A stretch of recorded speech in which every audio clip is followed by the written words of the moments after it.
Bem escuro.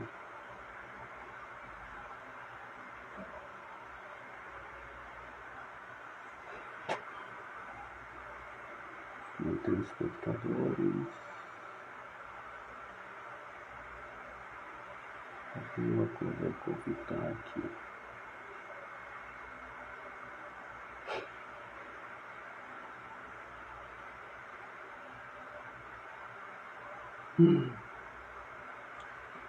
Calma, digital.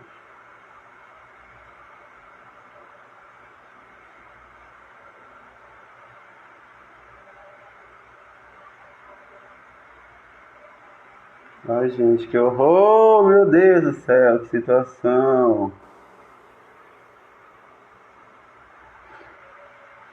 Ai, gente. Boa noite, Karina. Tudo bem? Vamos tentar, mulher, fazer por aqui pra ver se esse negócio sai, né? Porque tá difícil, viu? Ai, meu Deus. É muita coisa, gente. Ô, Karina, tu pode avisar a Luana, por favor, pra ela. é, Eu não consigo convidar o, o Diginal, o perfil do Diginal. Ah, pronto. Apareceu aqui.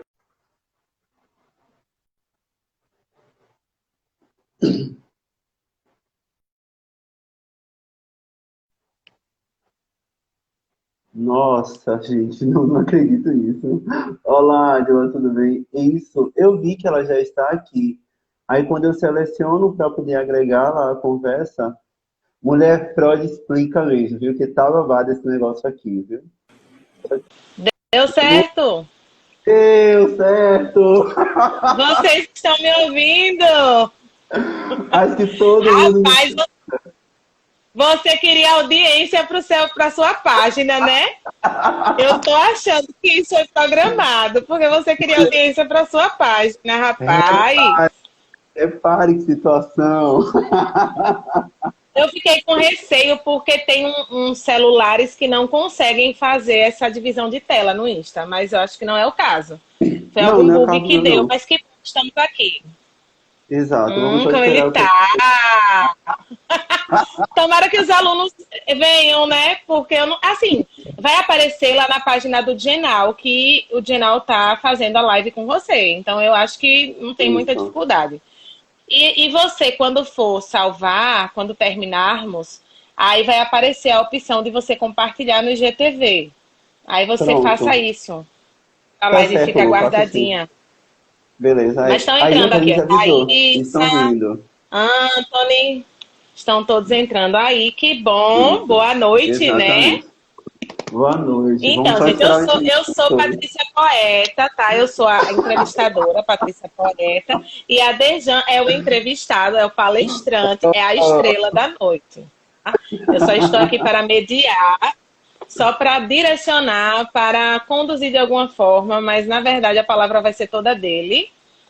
A proposta dessa live é que seja num tom de conversa mesmo, né? Para que a Isso. gente aprenda mais, para que a gente use, inclusive, o que já temos conosco, mas que também, que se for preciso, a gente desconstrua para construir novos conceitos. E Exato. essas falas, na verdade, pelo menos a minha fala, que vocês vão perceber, ela está sendo baseada em algumas notícias que a Dejan teve o cuidado de procurar, né? Estão perguntando aqui, cadê a sua barba? Exato. Muito focados no tema, né? Muito Imagina. focados no tema sempre. Verdade, né, Gente, Lu? não importa. Aí o isolamento faz a gente mudar, né? Então, no isolamento, a Exato. Dejão decidiu tirar a barba. Isso, Vamos né? lá, Vamos vamos mudar um. começar. Vamos lá, Lu. Pode começar, gatona. Faça a apresentação Você novamente. começa. Tá, vou só falar o tema, né? Nós temos aqui a Dejan, para quem não conhece. Quem é da página dele, obviamente, já conhece, dispensa apresentações. Para muitos dos meus alunos, já conhecem também, porque ele foi meu estagiário do PIBID e o meu estagiário para além do PIBID no Diginal. Então, os meninos têm um contato. Ó, a Adson aí. Tem um Já contato com vi. muitos dos alunos. E nós viemos aqui com essa live para trazer à tona um tema bastante relevante, e o tema que a Derjan colocou foi a quem importam as vidas negras, né? Então, a gente vai discutir por essa ideia, a partir de notícias, como eu já falei, foram 4 notícias que a gente procurou ler, e já com o conteúdo que o Aderjan tem, a gente vai tentar desenvolver aí alguns questionamentos, algumas reflexões a respeito. Então, é importante que vocês que estão acompanhando, caso tenham alguma dúvida ou queiram entrar na discussão, queiram interagir, fiquem à vontade, posicionem-se. Eu vou tentar aqui ficar acompanhando os comentários para a Dejan ficar mais à vontade para colocar aí as falas dele. Tá, Dejan? Mande ver, viu? Beleza, Os obrigado. meninos estão Boa querendo noite. conversar. Certo. Boa noite a todas e a todos. Tá dando para me escutar direitinho ou como que está em relação Perfeito. ao som? Perfeito? Beleza, então como a aluna já me apresentou, eu não vou repetir até para evitar de perder tempo, né? Até porque a proposta aqui é debater um pouco mais sobre o tema, que é de extrema importância e de extrema relevância. Olha só, gente, Pojuca, Bahia. Ah, que massa! Alguns parentes meus estão também online aí nessa live. Acredito que ela até vai alcançar a Alemanha também, mas vamos lá, né? Então, dando continuidade aqui à proposta da live de hoje, foi justamente pensada para que nós pudéssemos refletir sobre a importância da vida de homens pretos e de mulheres pretas, né? A quem importa, de fato, essas vidas? E aí, como a Lona já explicou, nós separamos 4 notícias. O gênero utilizado para essa conversa é justamente a notícia, gênero notícia. E a primeira notícia, ela foi extraída do Brasil de Direitos, e cujo tema vai versar o seguinte: enfrentamento ao racismo. Foi postada no dia 12 de junho de 2012, e a manchete é justamente: o brasileiro não entende como funciona o racismo no Brasil. E essa é uma fala da Suzane Jardim, que é uma historiadora e também estudiosa das relações raciais. E foi uma entrevista que fizeram o Brasil de Direitos fez com a Suzane Jardim, e em meio a tantas perguntas que foram feitas, ela traz, logo de início, 3 pontos que são importantes e cruciais, e que eu quis também trazê-los para essa nossa conversa, que foi, o primeiro ponto que ela traz como importante, é o assassinato de George Floyd. Ele nasceu na Carolina do Norte, mas foi criado em Houston, no Texas, e eu fui buscar quem é essa pessoa, qual a sua origem, de onde ele vem, até porque, como nós podemos perceber, quando se trata de corpos negros, não traz quem nós somos, só traz o indivíduo. E esquece a história desse indivíduo. Então, eu fiz questão de pesquisar quem ele era, o que ele fazia, de onde ele veio, qual é a sua origem. O outro ponto que a Suzane Jardim ela traz é a morte de João Pedro Matos Pinto, ele que é do Rio de Janeiro, e que foi assassinado em meio a uma operação policial. E o outro ponto que ela também traz, e que eu fiz questão de trazer também para a conversa, é a morte do menino Miguel Santana da Silva, que tinha 5 anos, salvo engano, e que morreu ao cair do 9º andar em Recife. E eu fiz questão de dizer o nome completo dessas pessoas, porque, como eu já informei, nós somos invisibilizados quando os corpos que estão em jogo são corpos negros. Não trazem o nosso nome, a nossa origem, quem nós somos e de onde nós viemos. Mas essas 3 pessoas foram protagonistas para toda a entrevista que fizeram com a Suzane Jardim. E quando ela foi questionada sobre a relevância desses acontecimentos nos Estados Unidos para que eles tomassem a proporção que tomaram, ela disse que quando isso acontece aqui no Brasil, se acontecesse no Brasil, essas mesmas pessoas que foram às ruas, que questionaram, que deram visibilidade e notoriedade a esses casos, elas iriam se apressar em dizer que aqui no Brasil trata-se de uma luta de classe e não de raça. Ou seja, Mais uma vez, o que é posto em evidência não é a cor da nossa pele, mas é a classe social a que nós pertencemos. O outro ponto que ela vai trazer sobre essa dificuldade que o brasileiro tem de entender e de questionar sobre o racismo é que o racismo ele é algo que é estrutural e que também é estruturante.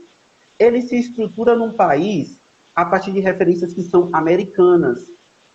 Ou seja, tem um verbete que eu gosto muito de utilizar, inclusive das minhas pesquisas e nos locais em que eu tenho possibilidade de falar. Eu utilizo muito, que é a questão do suleamento, o sulear. E o que seria esse sulear, se não? Não é um sulear a partir da região geográfica, mas é o sulear a partir de dados epistemológicos. Então, esse não suleamento, ele faz com que, e são importantes essas personalidades, eu preciso frisar isso, mas a partir do momento em que eu dou evidência a referências americanas ou referências estadunidenses, eu deixo de lado intelectuais e militantes que são nossos, que são do sul epistêmico. Aí tem a Angela Davis, eu posso também citar Panteras Negras e o Malcolm X, que são as referências utilizadas quando se trata de uma luta, de uma manifestação antirracista, antifascista, ou seja, como eu falei, é dado sempre visibilidade para personalidades e referências estadunidenses. Mas nós temos aqui no Brasil, ou então, tomando por parâmetro o Sul, referências que vão debater sobre essas questões, que vão, por estarem quietas com como as coisas elas acontecem aqui, elas também estão invisibilizadas. Aí eu posso trazer quem para a conversa? A Conceição Evaristo, a Beatriz Nascimento. Aí agora eu vou puxar a brasa para minha sardinha, ora só, por que não? Conceição Evaristo, Beatriz Nascimento, Carolina Maria de Jesus. Para quem não sabe, essas mulheres são mulheres pretas.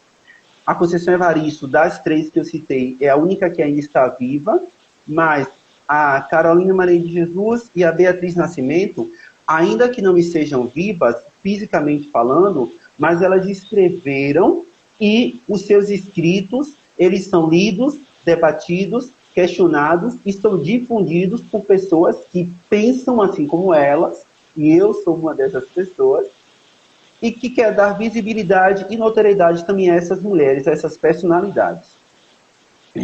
Seguindo aqui na discussão que a Suzane ela trouxe, a Suzane Jardim, ela vai dizer que o racismo é um fato estrutural. E por ser estrutural, ele é justamente fruto de anos do processo de colonização, do colonialismo, mas esses anos do colonialismo, nos últimos 300 anos da nossa história, e quando eu trago nossa história, a história dos povos negros, dos povos pretos, o racismo, a exploração de classes, são pontos centrais para que essa prática que é estrutural, o racismo, ele esteja aí matando, tirando vidas de jovens, de mulheres, de homens pretos. E lutar contra o racismo, que é algo estrutural, é justamente um processo de mudança, um processo de mudança de paradigma, e, consequentemente, esse processo de paradigma gera um processo de mudança de mentalidade, em que podemos entender e perceber que nenhuma revolução ela acontece da noite para o dia, mas é justamente um processo. E todos esses processos de luta nos Estados Unidos não foram da noite para o dia que eles aconteceram. Foram dia a dia, pessoas conversando, pessoas pensando qual a melhor maneira de lutar, até mesmo de uma maneira mais inteligente, para que não houvesse uma banalização dessa luta. Em um dado momento da entrevista, ela foi questionada E quando se trata de olhar para dentro desses movimentos, para qual direção olhar?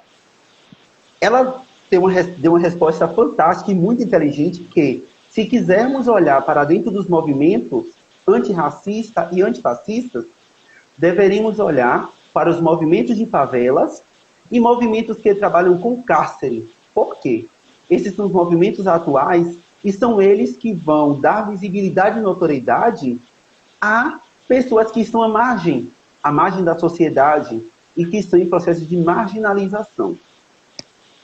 E aí, analisando agora a segunda notícia, que é uma notícia que foi postada... Não, calma. Eu estou aqui para mediar essa palestra, Dejan, calma, vamos colocar um freio aí. Gente, olha, eu sei que tem muitos espectadores aqui que são seus amigos e que te conhecem, então devem estar aqui maravilhados, né, com o evento. Tem alguns alunos do Digenal, também colegas meus que entraram aí. E, gente, eu não sei se vocês perceberam a minha cara enquanto a Dejan falava, mas é bem a minha função aqui nessa live, né? Eu estou muito, assim, de espectadora, de aprendiz. Quando ele trouxe esse tema, que na verdade nós conversamos, e chegamos à importância desse tema, eu tinha dito a ele que eu ia aprender bastante, né? Quase do início, porque eu não sou, assim, tão engajada. Eu sou professora de espanhol, para quem não me conhece. Sou professora de projeto de vida também na escola onde eu trabalho.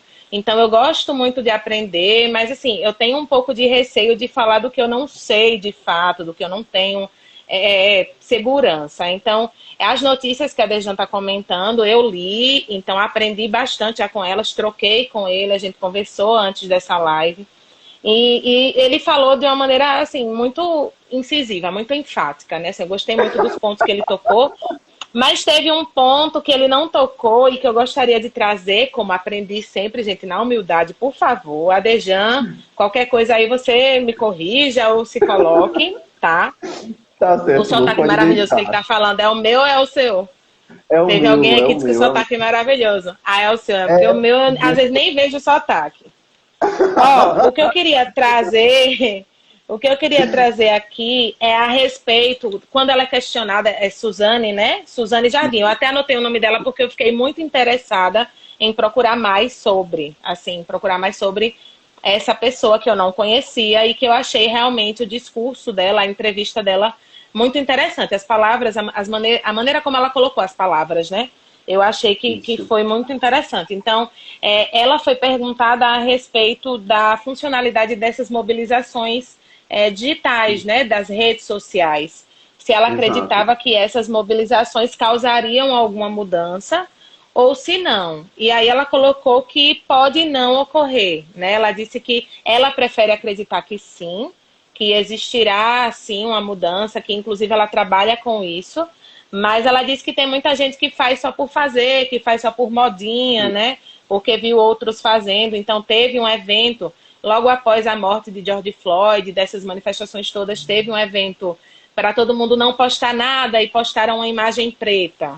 Eu não sei o nome do evento, porque o nome está em inglês e, como sempre, o meu receio de falar inglês é maior do que a minha ousadia. Então, eu não vou ousar aqui falar. Mas era uma terça-feira. Isso. Era uma terça-feira e era uma hashtag nisso. Isso, só que tinha uma hashtag em inglês, né? Isso. Então, e eu acho que é muito por aí, né? Eu acho que realmente existe uma força nas redes sociais relevante de pessoas que procuram aprender. E teve uma frase que ela colocou que diz assim, ó, falar sobre um assunto tende a fazer com que as pessoas aprendam alguma coisa. Então, sim, há algo de positivo, né? É isso que nós estamos fazendo aqui agora. As pessoas que estão assistindo a nossa live, elas vão aprender alguma coisa, por mais pouco que seja. Então, eu acho isso válido demais. E ao mesmo tempo, ela disse que tem pessoas que não, que fazem só para ganhar visualizações ou para se mostrar engajado. Então, eu acho que dessa notícia, eu queria destacar isso, porque como eu sou eu ia falar adicta, hispanohablante aqui. Como eu sou uma pessoa que nossa, que uso muito as redes sociais, né? Eu gostei desse posicionamento, de saber disso, que sim, que existe mobilização digital com força, sim, que pode mudar alguma coisa. Mas foi isso. Sim. Acho que você já resumiu suficientemente essa primeira notícia. Agora sim, você está A liberado para a segunda. próxima. Se acalme. Foi, não foi importante você destacar isso. E justamente quando ela foi questionada sobre essa questão dos movimentos nas redes sociais, logo depois é que ela falou sobre a questão de dar visibilidade aos movimentos das favelas e os que trabalham com cárcere. Porque ela entende que essa relação de É. internet e prática, ela é muito importante. Entendeu? E que uma completa a outra, uma complementa a outra. Foi bem, muito massa, assim, a E resposta que uma ela coisa que deu. eu não tinha a menor noção, assim, dessa relação da relação, da maneira como a gente vê o racismo ser realmente algo muito relacionado aos Estados Unidos, assim, que, Sim, né, você falou em um momento aí que é como se a gente reagisse mais aos fatos que ocorrem lá, porque para muitos brasileiros lá sim existe segregação racial e aqui no Brasil isso, não. O que acontece aqui no Brasil é uma questão de classe, porque isso, não existe segregação. Então, essa é muito. Como é que eu posso dizer? Que adjetivo usar? Eu fico um pouco nervosa, porque eu acho que é um assunto muito importante, a gente tem que saber colocar, né? Mas é isso, muito complexo você desmerecer uma história, né? Porque o Brasil tem uma exato, história de militância de anos, e por causa da visibilidade dos Estados Unidos ser muito maior, né? Porque ela inclusive fala em algum momento do texto, né, que os principais filmes a respeito do tema são dos Estados Unidos e por isso a gente tem essa exato. visão de que lá sim, aqui não. Mas aí você desmerece, né? Eu não sei se eu anotei aqui, Isso, mas desmerece esses movimentos que ocorreram na isso, ditadura e que desde então acontecem aqui no Brasil. Então, eu isso. amei essa primeira notícia que você colocou. Eu achei muito boa. Que bem pertinente, né, Lu? Ainda mais todo Sim. o contexto histórico que ela traça durante a entrevista.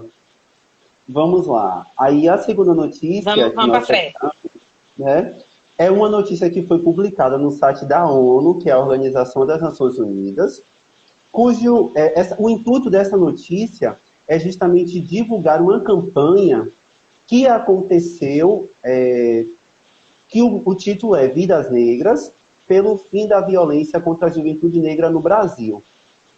E quando eu fui ler nessa notícia que é uma campanha, eu falei, gente do céu, se não tomarmos cuidado, olha quantas vidas pretas, quantas vidas negras serão ceifadas ao longo de alguns anos. De 2005 até 2015, 2015 até 2021.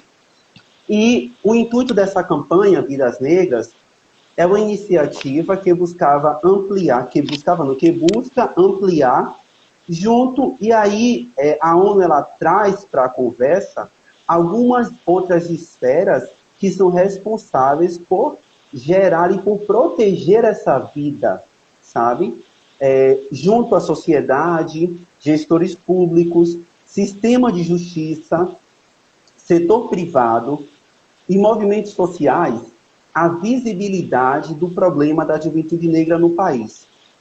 E o objetivo é chamar a atenção e sensibilizar para os impactos do racismo na restrição da cidadania de pessoas negras, através da produção e apoio de ações de enfrentamento da discriminação e violência. E a partir dos dados que eu fiquei assim estarrecido quando eu fui lendo a campanha, é que 7 em cada 10 pessoas assassinadas no Brasil são negras. Essas pessoas, elas têm de 15 a 29 anos, ou seja, são 5 vidas são perdidas a cada 2 horas. Não sou eu quem estou falando, são dados que eu obtive através do site da ONU. De 2005 até 2015, houve o aumento de 18,2% de homicídios por 100 mil habitantes, e esse aumento são de pessoas negras e uma queda de 12% para pessoas que não são negras. Olha só. Seguindo aqui, aí foram duas instituições, o Senado Federal e a Secretaria Especial de Políticas de Promoção de Igualdade Racial, a CEPI, eles fizeram uma pesquisa, e nessa pesquisa constataram que 56% da população brasileira concorda que a morte violenta de um jovem negro, ela choca menos do que a morte de um jovem branco. Ou seja, com esse quantitativo e com essa percentagem de 56% da população brasileira, a conclusão a qual nós podemos chegar é que há uma indiferença a um problema que deve ser encarado como algo que pertence a todas as pessoas. E aí eu fiquei, meu Deus do céu, sabe? Ainda em relação aos dados que a ONU ela traz, segundo a Unicef, que é um outro órgão público e que cuida dos adolescentes, das crianças, toda essa questão infanto-juvenil, acredito que é o adjetivo melhor que se enquadra essa questão. Segundo a Unicef, de cada 1.000 adolescentes brasileiros, 4 vão ser assassinados antes dos 19 anos. Só que daí há uma maneira, há uma via disso não acontecer. Isso só tende a acontecer se nada for feito. Por quê? Se nós não fizermos nada para mudar essa situação, serão 43.000 brasileiros mortos, assassinados, entre os 12 a 18 anos, de 2015 até 2021. E esse número é 3 vezes maior quando se trata de negros que brancos. Ou seja, entre os jovens de 15 a 29 anos, nos próximos 23 minutos, uma vida negra é perdida e um futuro é cancelado. E com essa campanha, a ONU, ela queria promover e gerir na sociedade, no Estado e na sociedade, a necessidade de elas estarem comprometidas com o fim do racismo. O outro dado que a ONU traz nessa campanha é que o Brasil, o nosso país, está entre os 193 países que se comprometeram com a Agenda 2030 de Desenvolvimento Sustentável. E nessa Agenda de Desenvolvimento Sustentável, os pilares, ou melhor, a palavra de ordem era não deixar ninguém para trás.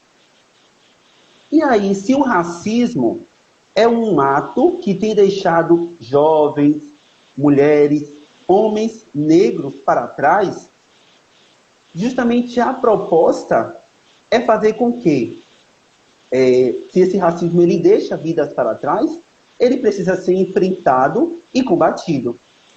Precisamos debater, promover e apoiar ações que sejam contrárias a essa violência racial. Vai, Lu, é com você. Eu fico admirada. Esse meu ex-estagiário amigo arrasa demais na fala. Então, eu dei um sorrisinho assim no meio de sua fala, que não condisse muito com o que você estava falando, mas foi porque Doris chegou aí e deu um olá, né, cumprimentou. Então, para não te cortar, eu esperei você parar para falar. Bem-vindos a quem está chegando e obrigada a quem está aqui permanecendo na nossa live para assistir e para depois refletir, porque eu acho que é bem esse o objetivo final, assim. Pelo menos foi o que me causou, né? A leitura dessas notícias, o acesso a essas informações causou em mim muita reflexão, uma reflexão muito válida, necessária. Então, com relação a essa notícia, a maneira como você colocou, a sensação que te causou foi a mesma que causou a mim, né? Primeiro, quando a gente tem acesso aos dados, a gente fica estarrecido. Eu acho que realmente é a palavra, assim. As estatísticas são muito tristes, né? E se a gente for parar para pensar nas notícias que a gente assiste dia a dia, né, do nosso país, a gente consegue perceber essas estatísticas no dia a dia. A gente consegue perceber que realmente há mais mortes de jovens negros e que a população brasileira... Eu vou meio que entrar sem querer entrar, mas é porque a outra notícia, ela meio que complementa, ela meio que dá seguimento a essa, né? Quando fala que é Isso. uma população conformada, uma população acomodada, né? Que já não se comove, porque acha que é isso aí. Tem uns comentários, Adejan, que depois é importante que a gente leia, né? Tem... Eita, alguém, não sei quem é essa pessoa, viu? Eu também não sei, mas deixa eu só ler aqui a notícia, porque Do Erel, não sei, não conheço. isso, deixa eu só ver aqui. Não sei o que é maior, adesão, o cinismo ou a sua hipocrisia. Como tem a audácia de se colocar na posição de militante LGBTQ+, quando vocês praticou transfobia com uma colega nossa nos bastidores da organização do EREL? Pronto, para quem não sabe, Lu, eu vou abrir um parêntese bem grande aí para poder falar sobre isso, em relação ao comentário 21. O EREL é o Encontro Regional de Estudantes de Letras, e no ano passado, foi 2019, o evento ele foi sediado aqui pela Federal de Sergipe. Eu era uma das pessoas que estava na organização do evento, era o coordenador geral do evento. E a situação que aconteceu, que inclusive eu fui acusado aí de ter cometido uma transfobia, é que quando nós elaboramos um relatório não, gente, não lembro, não consigo lembrar agora qual é o nome o formulário para a inscrição, nós esquecemos de colocar o campo nome social. E eu fui questionado por uma das pessoas que eu já conhecia de um outro evento. A pessoa se apresentou durante todo o evento como homossexual, cisgênero. Era até então o que eu sabia da pessoa. E aí, quando a pessoa perguntou, eu não poderia dizer coisas que eu achava. Eu tinha que partir de meios legais. Existem leis, inclusive tem um primo meu que é o ator, ele é estudante de direito, bacharel estudante de direito, e vai saber falar melhor do que eu sobre essa questão da lei. Existe uma lei que vai regulamentar o uso do nome social. E eu me vali dessa lei e expliquei. O nome social só pode ser utilizado por aquela pessoa que porta o documento, e expliquei toda a situação. A pessoa não gostando da minha resposta, e não foi só a questão da pessoa se identificar depois que a pessoa veio dizer que era transexual, não binário, informação que até então era desconhecida para mim. Não foi bem por uma questão de a pessoa ser trans ou não. Foi por uma questão de birra, infantilidade, porque a pessoa não queria que eu fizesse parte da coordenação. Justamente porque eu não aceito as coisas, e você bem me conhece, eu não aceito as coisas de como querem impor a mim. Eu vou questionar, eu vou, de fato, indagar, até que se a pessoa apresentar argumentos sólidos, aí sim eu aceito. E quando a pessoa questionou que eu trouxe a lei para a conversa, a pessoa não gostou, e aí moveu todo um pavoneio, e eu achei por bem, até para não prejudicar o evento, sair da organização em cima da hora. As pessoas quiseram, a Exnel, que é a Executiva Nacional de Estudantes de Letras, fez uma votação e abriram, ou melhor, criaram uma outra comissão. Enfim, então, quando a pessoa diz que eu estou hipócrita, eu quero meio que... Deixa eu só fechar seus parênteses. Deixa eu só fechar seus parênteses, porque assim, quando eu vi o comentário, eu não li, né? Eu só vi. E eu achei que era um comentário a respeito da live. Assim, eu respeito o posicionamento da pessoa que se colocou, mas eu não acho que seja o momento, né?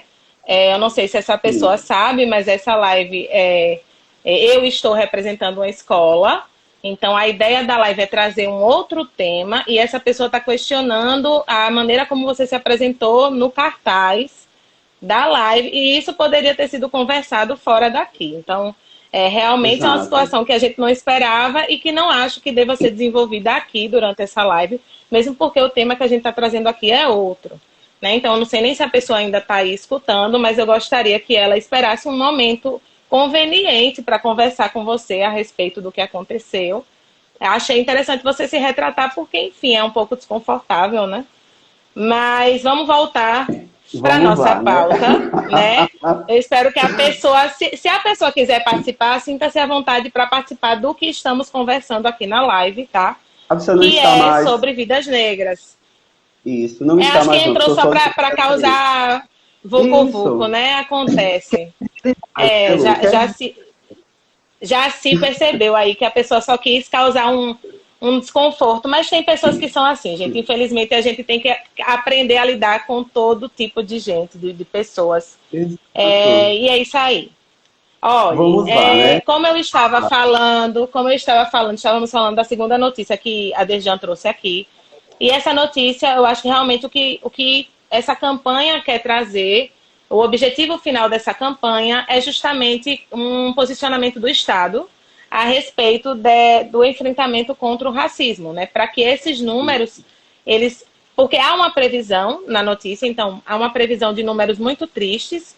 A proposta da campanha é para que esses números não aconteçam, e já há uma constatação de números que acontecem. Como você disse, uma das estatísticas de 7 em cada 10 pessoas assassinadas são negras, e negros jovens, né? De 15 a Isso. 29 anos. Então, eu acho que realmente dessa notícia fica a vontade e a esperança de que o Estado realmente se posicione e que os brasileiros comecem a mudar a sua visão a respeito do assunto. Eu me senti, Adejan, depois da leitura dessas notícias, e eu vou querer mais de sua orientação para eu continuar fazendo as Sim. leituras corretas. Eu me senti uma brasileira dessas que está começando a mudar assim o pensamento, começando a enxergar, né? Um assunto que Isso. às vezes a gente nem se dá o trabalho de enxergar. Porque é Exato. aquela ideia, né? Quando não é com a gente, né? Infelizmente, Isso. o humano é muito isso. Quando não é com a gente, quando não me incomoda, quando eu não sofro com aquilo, tudo bem, eu fico na minha e deixo Isso. estar. Então, eu acho que o que falta, e aí eu vou trazer para a gente, o que falta no brasileiro, que a gente tem um pouco disso, desse conformismo, é justamente mais empatia para ver a dor do outro, para se colocar no lugar do outro e para começar a operar mudanças. E eu acho que aí eu deixo ficou redundante, mas enfim, mas para você entrar na terceira notícia, que a terceira notícia fala sobre mudança e sobre posicionamento e atitude. Então, bora lá para a terceira. Lu, o meu primo Atom, que eu havia citado, ele disse assim, sigam firmes porque a sabotagem é histórica. E sabemos, né, que faz parte da coisa. Vamos lá.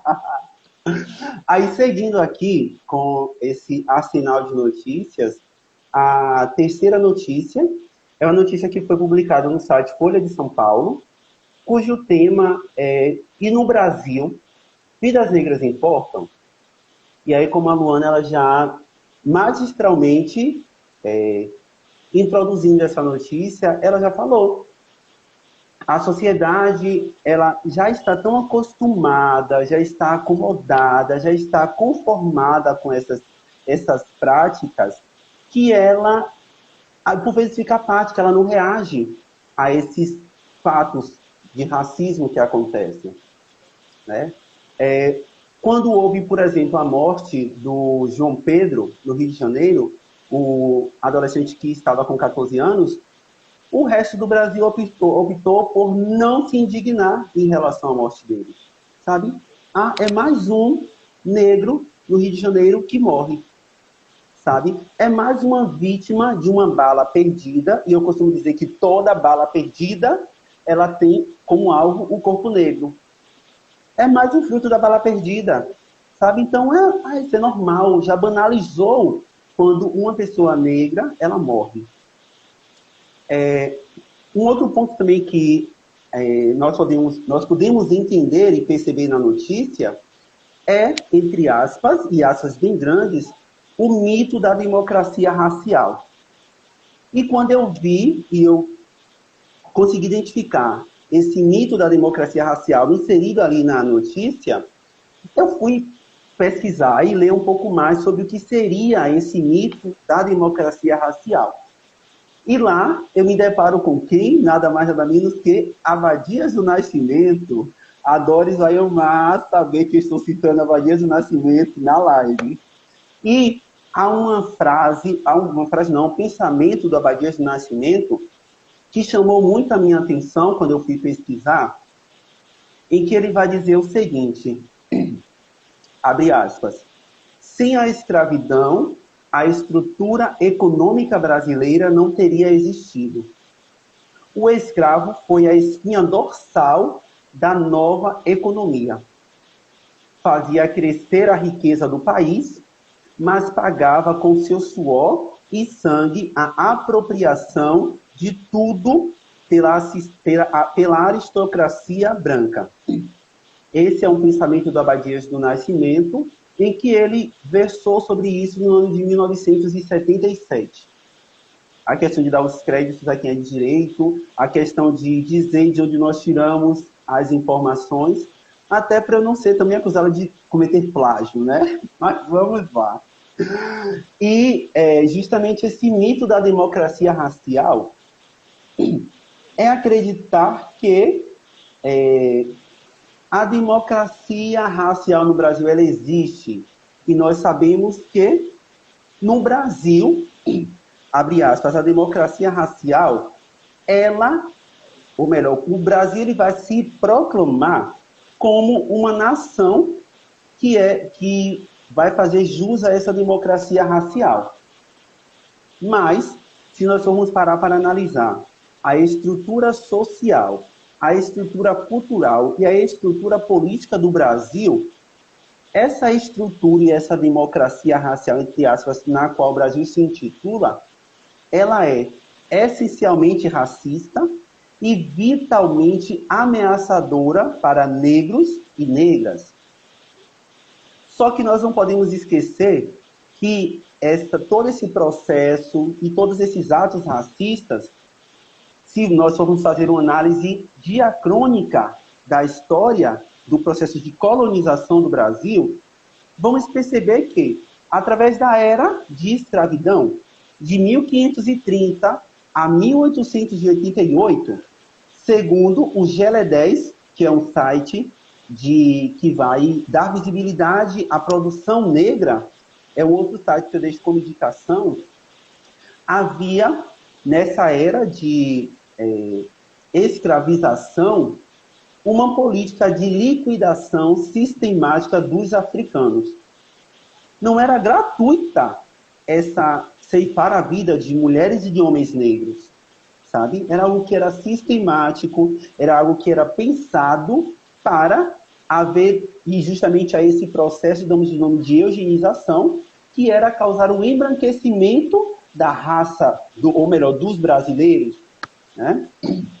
Atualmente, nós ainda conseguimos perceber resquícios dessa prática na sociedade brasileira, e não só brasileira, mas na sociedade mundial.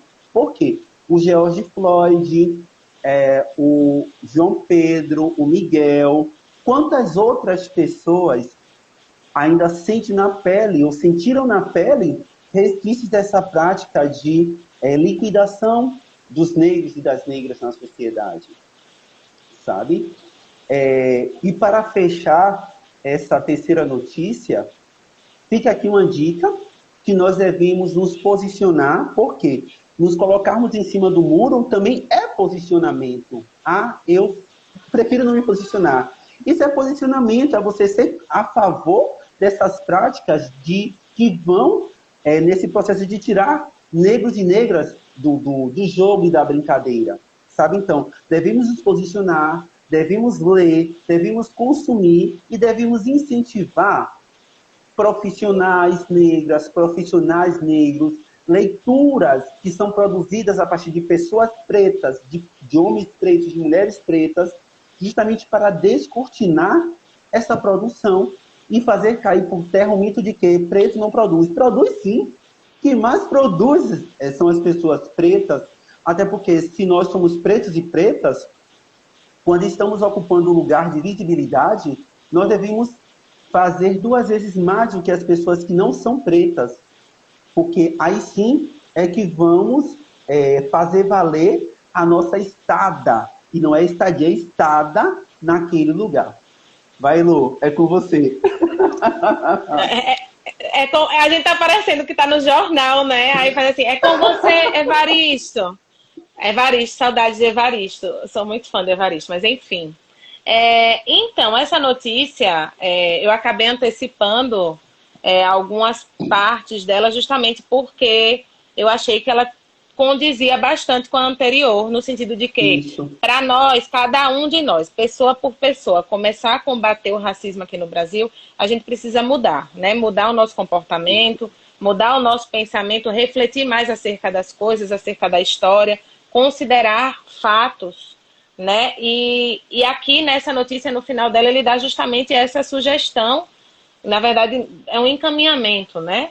De que sim, a isso. gente precisa reconhecer, a gente precisa enaltecer as pessoas negras que produzem sim, como você falou. Eu entendo perfeitamente quando você fala que vocês têm que fazer mais para serem vistos, tem que ser mais, né? E isso é, infelizmente, fruto, reflexo do que vem acontecendo aí. Então, eu também gostei bastante dessa notícia, assim, achei que temos um caminho, só não segue quem não quer, assim, só não pelo menos parar para refletir, porque quando você disse que ficar em cima do muro é um posicionamento, sim, eu lembrei da minha terapia, porque na minha terapia a gente fala muito de escolher, né? Ah, eu vou escolher isso, eu vou escolher aquilo, ou eu vou escolher não escolher. Quando eu escolho não escolher, eu faço uma escolha.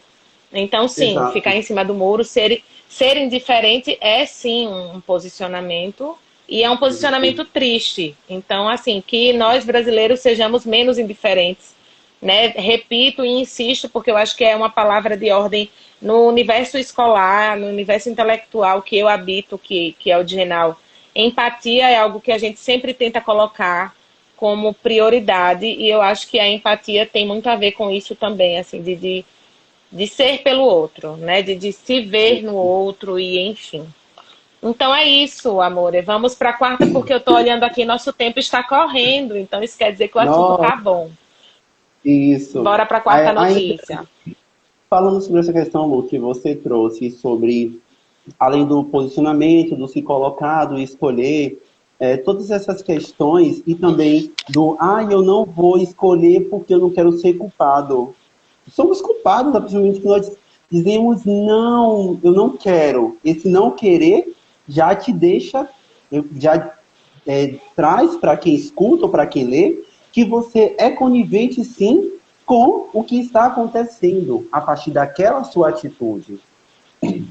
A minha tia falou que nós produzimos sim, produzimos sim. Eu sou uma dessas pessoas que estou nesse caminho de pesquisa, de produção, de querer dar visibilidade, de descortinar, chamar para a conversa essas pessoas que por muito tempo da história esteve ocupando posição de subalternidade, esteve de maneira invisibilizada no que diz respeito a essa produção, ao que foi produzido.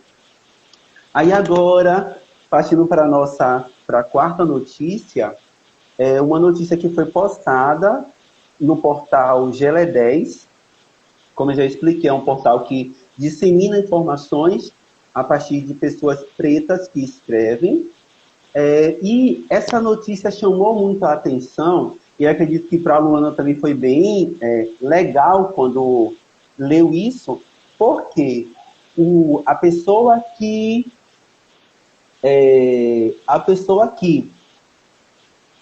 falou em uma entrevista também é uma personalidade negra, é um ator muito conhecido, que é o Will Smith. Quem não conhece o Will Smith?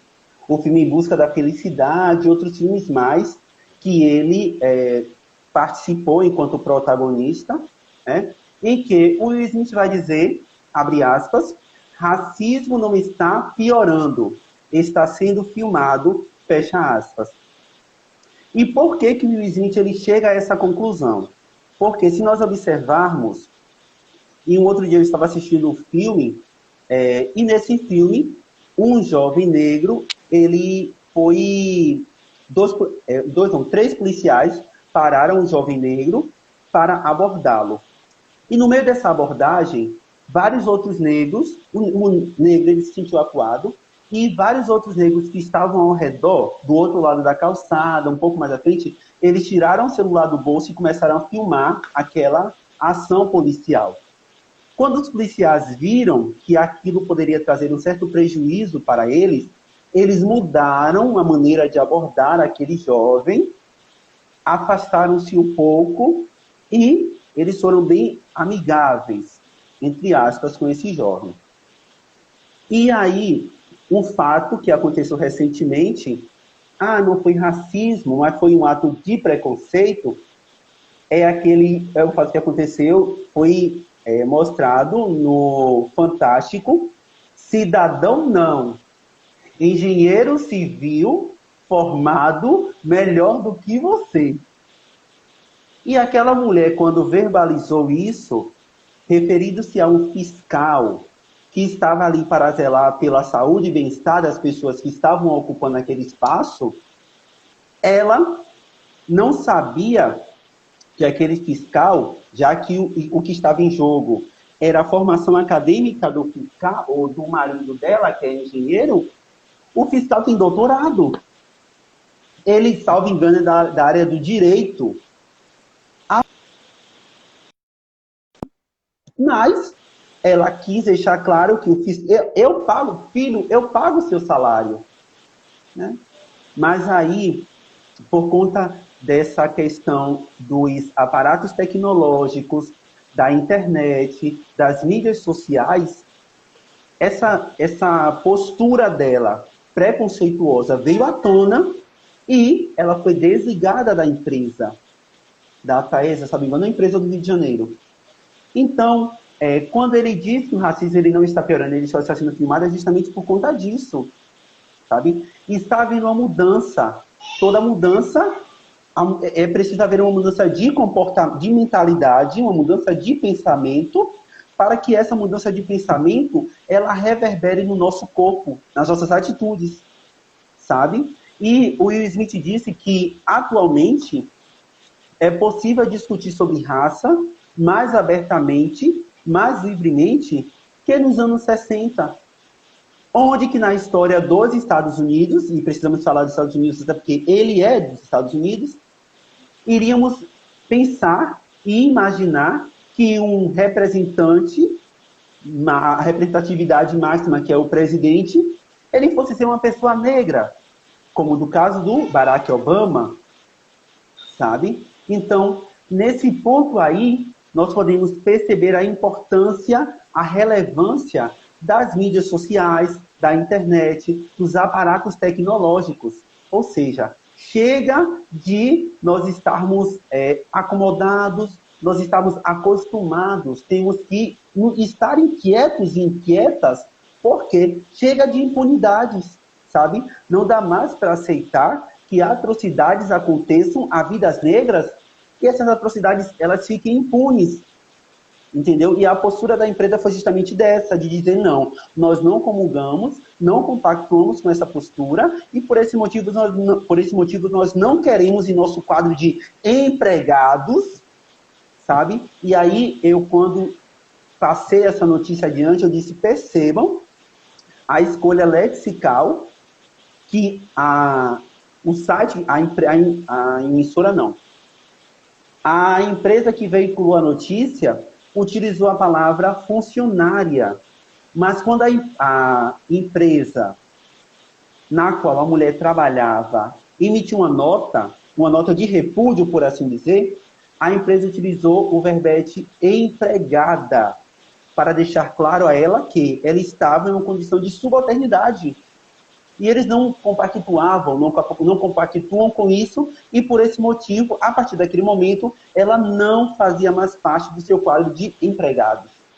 Então, é isso, sabe? Eu achei bem maravilhoso assim, a maneira como ele traz essa realidade para nós em relação ao racismo, de que o racismo, ele não aumentou, ele só está tendo mais visibilidade por conta desse avanço tecnológico. Fala aí, é com você, Luana. É com Coisa você, de quem usa Luana. aparelho, né, Adejan? Mulher, Adejan, se ela- cubra que você está... Gente, em primeira mão, ao vivo, para vocês, ele tendo que ajeitar o aparelho. Gente, então, Eu tô aqui o tempo todo você falando sobre essa última notícia e eu achei massa como tudo casou, assim. Esse final dessa notícia, ele traz à tona a maneira como nós começamos a live, né? Com a entrevista de Suzane Jardim, quando ela fala sobre essas mobilizações virtuais que estão acontecendo, né? E essa questão, essa fala de Will Smith é justamente sobre isso, de utilizarmos essas ferramentas a favor, né? E que bom que Isso, isso está acontecendo, né? Que bom que chegou esse momento de realmente quando você traz os anos 60 para a atualidade, eu nem consigo imaginar o quanto mais difícil era por não ter nenhuma possibilidade de fala, né, de se colocar e de se indignar com muitas coisas que acontecem. Então, gente, o tempo está acabando, né? Talvez calma. o tempo que o Instagram deixe, porque o Instagram que manda no rolê aqui, né? Então, o Isso. tempo que ele deixar a gente falar até a live cair, a gente vai falar. Mas normalmente é 1 hora de live que ele permite que a gente faça. E eu gostaria só de fechar a ideia, assim, agradecer a presença de quem está aqui pelo Diginal e também os que são amigos e conhecem o Aderjan, mas o objetivo dessa primeira live do mês de julho, né, é justamente causar essa inquietação, essa reflexão, essa possível mudança de comportamento ou de visão das coisas. Então, eu acho muito relevante, se temos alunos aqui, para os nossos alunos principalmente, que estão se formando, né, cidadãos críticos e que precisam visualizar tudo por todas as perspectivas e de todas as formas possíveis, munidos de informação, para conseguirem se posicionar. E eu não falo só de se posicionar numa redação do Enem, que é o objetivo de muitos, né? É se posicionar para a vida, é começar a ver as coisas de uma maneira mais justa, mais equitativa. Então, é esse o objetivo dessa primeira live. Eu queria muito agradecer a Dejan por ter aceitado o Obrigado. convite. A Dejan, eu sei que você é um parceiro para sempre do Diginal. Eu sei que eu posso contar Sim, com você. E você sabe exato. que pode contar com a gente. A parceria está estabelecida para sempre aí, tá? Então, que venham outras, né? Que venham Exato. outras, eu sei que virão. Pode Sim, falar, amor. com certeza. Aí, Lu, quando você falou sobre essa questão dessa formação crítica cidadã dos alunos no Diginal, eu acabei lembrando muito da pauta que eu defendia sobre. Minha tia, eu vou salvar, sim, com certeza, Ela por tá supuesto, pedindo aqui, salve, salve.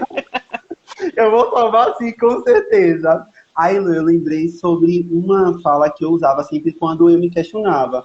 Qual é a importância de ensinar o espanhol? E você, como professora, ainda que tenha formação como é o meu caso, dupla Vamos habilitação, fazer outra live. né? Já quero outra live. Lá, né? Quando eu ensino um novo idioma, eu não só ensino o meu aluno de espanhol, de português, a formar uma frase, para ele, não. Eu, quando ensino outro idioma, eu possibilito ao meu aluno, à minha aluna, ampliar essa compreensão de mundo, sabe? Ampliar essa formação cidadã, essa formação crítica questionadora, que é de não aceitar tudo conforme querem nos empurrar a goela abaixo, né? Eu aqui agradeço, eu me sinto muito honrado, eu me sinto muito honrado mesmo pelo convite, sabe? Essa nossa parceria, essa nossa amizade que começou lá nos primórdios de 2018, 2019, 2018 não, né? Com o PIBID, e do PIBID eu trouxe você para a minha vida e acredito que você também me levou para a sua vida, né? Nós conversamos sobre muitas coisas, há essa troca bacana entre nós dois, né? Até porque mesma profissão, a mesma formação, a mesma visão de mundo também, a mesma preocupação, até porque eu via e acompanho até hoje a sua preocupação em possibilitar às alunas e aos alunos isso. Não só a formação no ensino de gramática, de uma gramática normativa, mas não. O ensino de uma formação para que eles saíssem do diginal preparados para serem cidadãos questionadores, cidadãos críticos, cidadãos que só sabem se posicionar. Sabe? Eu é que agradeço por estar dividindo também esse espaço de formação de conhecimento com você. assim, uma honra muito grande, né? Deu para matar também a nossa saudade. O óculos já está embaçando, não me faça chorar, que eu passei rímel. Por favor. Mulher, faz. Você sabe que sempre rola essa rasgação de seda entre nós dois, né? Sim, sim. E não faz mal nenhum. Nem a gente parece que é um escorpiano falando com a pisciana, né? Se a gente for pro ramo da astrologia, tem alguma coisa errada aqui, hein? É,